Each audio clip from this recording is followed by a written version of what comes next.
Nigeria's federal government says it is working round the clock to reduce inflation and stabilize the nation's economy. The governor of Nigeria's Apex Bank says that efforts have been put in place which are daily being monitored to ensure the nation's current inflation assumes a backward trend. Amadin reports.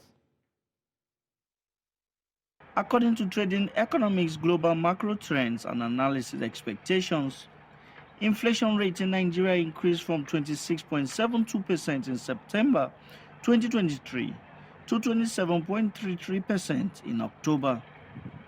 This tells the story of a grim picture being faced by citizens, as inflation in the past 7 months has resulted to skyrocketing prices of goods, commodities, and services.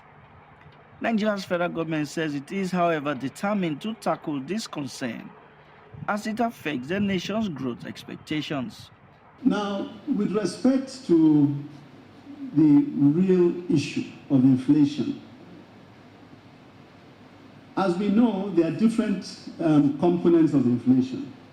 There's money supply, which is very critical. There's imported inflation, okay? There are structural issues. There are a whole host of different things.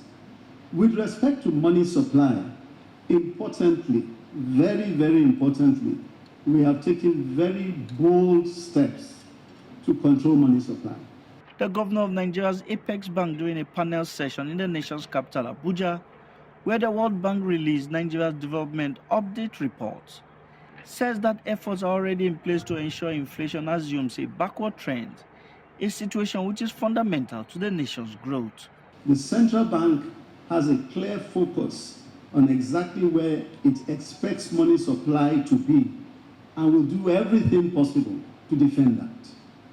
We also have a liquidity management meeting, meets every single day at 8 o'clock in the morning and takes a view for what needs to be done to ensure that we can bring stability and reduce volatility in particular areas.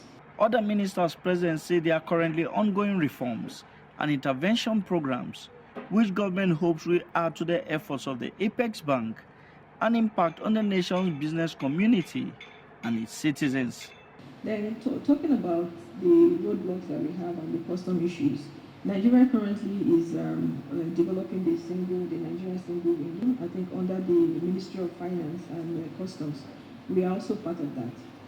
That is one thing that, if it fully comes on board, can actually reduce some of these bottlenecks and remove the multiple agencies that we see. Alongside the reforms, there are interventions on behalf of the poor and the most vulnerable.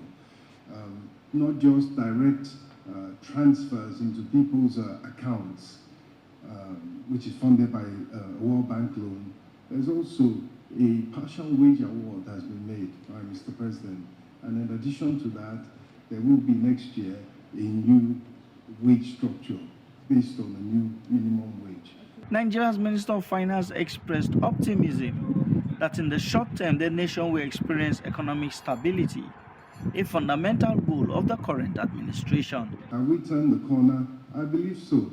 And the key is to stabilize the economy. The promised land is growth.